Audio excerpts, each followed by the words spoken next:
Hey One Tree Hill fans, thanks for being here. Welcome back. I know I'm super late, but I went to Vegas for my birthday and I needed it. It was fabulous. I love Vegas. No matter how many times I go, I always love it there. I can't wait to go back. In the meantime, we're talking about season 2, episode 21, What Could Have Been. Just got done listening to the podcast, and as always, super fun. Britt Claywell was on, aka Tim. Nice to know that he's not really like his character, only a smidge.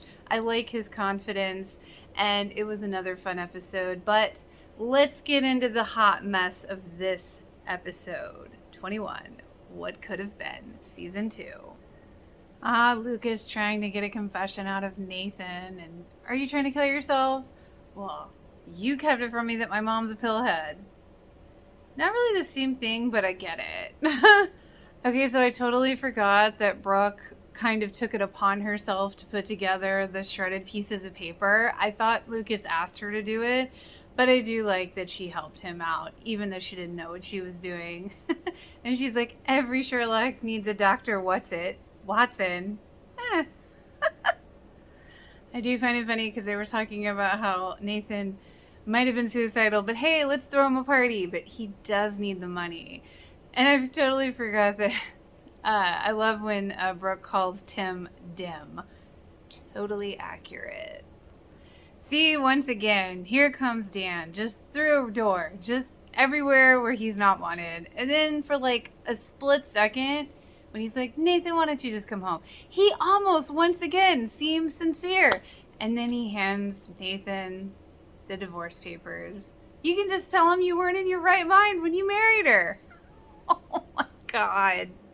Oh my God. And then Dan's all like, she's made her choice and it wasn't you. And she's ready to move on. And I think you know that. Dan, you don't know shit. Shut up. I always like it when the brothers can come back together and have a heart to heart and be cool again. And he's like, yeah, so that's why you're staying at the house. Get dirt on Dan. I didn't tell you because I didn't know how you'd feel. I'm up for that. Keep me up to date because I need all the entertainment I can get. It's so crazy to see Peyton and Brooke have that heart to heart in the store where, you know, Peyton's like, hey, you should try it again with Lucas. And it's so crazy to think that, okay, they dated, they had a horrible breakup, now they're friends, now she wants to get back with him. And it's just so crazy to know where this is all going, to be like, wow, how did they all remain friends? Hollywood. Poor Haley, trying to do the right thing and what she wants. Life can be such a bitch sometimes. Andy's so helpful. Him and Lucas trying to find Dan's illegal doings. Such a proper future father, stepdad, and future stepson activities, right? Healthy. Nathan telling Brooke he had the dream about showering with her, and Tim standing right there. Don't have the dream now, but hey, everyone has that dream about me, but not you, Tim. Nathan and Peyton's talk. Nathan was being profound again. What can I say? They do give him some good lines, although it is kind of funny what they said on the podcast about, you know, he's a teenager and he's talking like this wise old profound person all of a sudden. But it could show that he really did have like an epiphany through his accident, which is good because some people don't learn at all. Oh my God, awkward. You're doing those terrible like accident movies they show in like driver's ed in high school and shit. And everyone's like, no, we can't play this. Nathan can't see this. And Nathan's like, oh, this is awesome. And then they're going through Nathan's bills. You spent money, $30 on pay-per-view porn? And Tim's like, oh, that's mine. Of course it is, Tim.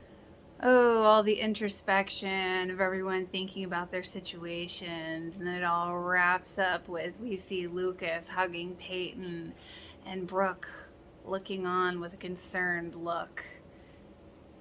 You know, that triangle will always be there, no matter what you think. So Nathan got this letter from his mom from rehab, and I totally forgot that there was this one sliver of a moment where while in rehab, Deb was like, I think we can all be together as a family again. If I can change, we all can. I forgot about that. Wishful thinking.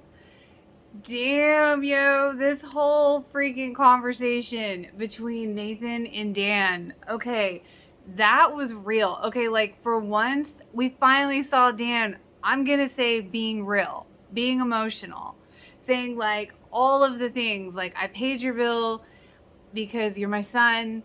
I didn't do it for any strings attached. You know, I thought if Lucas moved in, I'd be better, but he is a better man than I will ever be. I did him and Karen a favor, you know, by not being in his life. Like, and you know, it's funny how Nathan can turn, you know, be such a dick to Dan the way Dan's always been to him.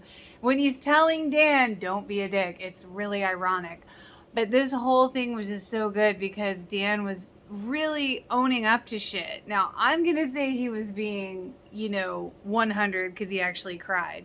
But then, like, Nathan's all like, okay, good. What else you got? Great performance. But it's just like, oh my God, like, that was intense. Like, that whole conversation, that was major, you know? And he's like, you leave Haley out of it. And, woo, like, he's like, don't be me. That'll never happen. Oh, you wouldn't bet. Like, it's so, that whole conversation was awesome. Am I the only one that's conflicted with Karen like emailing Keith? That was just, I don't know. I'm so conflicted. Like, I get why she would, but at the same time, I'm like, dude, he doesn't want to be around anybody. And with what happened, I don't blame him. My Neely heart soars when I hear that Haley wants to go back home to Nathan. Okay, I legit forgot about Dan going to Haley's show and, of course, being a douche. He's like, oh, who knew you had talent? And he gives her the petition for divorce or annulment. And Nathan's signature is on there. And I'm legitimately trying to remember, did he sign it? Because I don't think he did. How much you want to bet? Freaking Devil Dan the man fucking, like, forged that shit. Ah! Oh my God. I totally blocked this shit out. Like, Nathan's, like, packing up. He's moving back home. He wants to give Dan and, you know, his mom and the whole family unit another try. What the fuck? Like, I've legitimately blocked this out. Like, I don't want to hear this. And then, like, he's like, oh, Lucas, you got to back off trying to get Dan. Now, wait a minute. Like, 5 minutes ago, you were all about it, dude. Now you're, like, 180 flip-flopper much.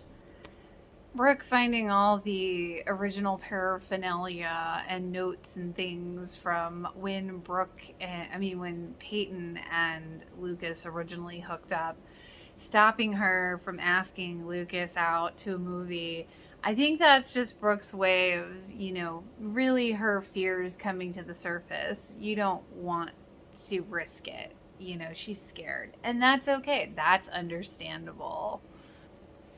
Raise your hand if you knew Lucas wasn't going to stop going after Dan. And seriously, the $95,000 in a college fund for Lucas, for like a split second, I was like, oh, that's so nice. And then Andy's like, this could just be a cover account till he moves it elsewhere. I'm like, oh, yeah, that sounds like more like Dan. Totally forgot that Lucas moved out of Dan's when Nathan went back. And here he comes back home. And Brooke is like, ew. Man, when Brooke says to Karen that her and Lucas are just friends, Lucas seems mortally wounded by that.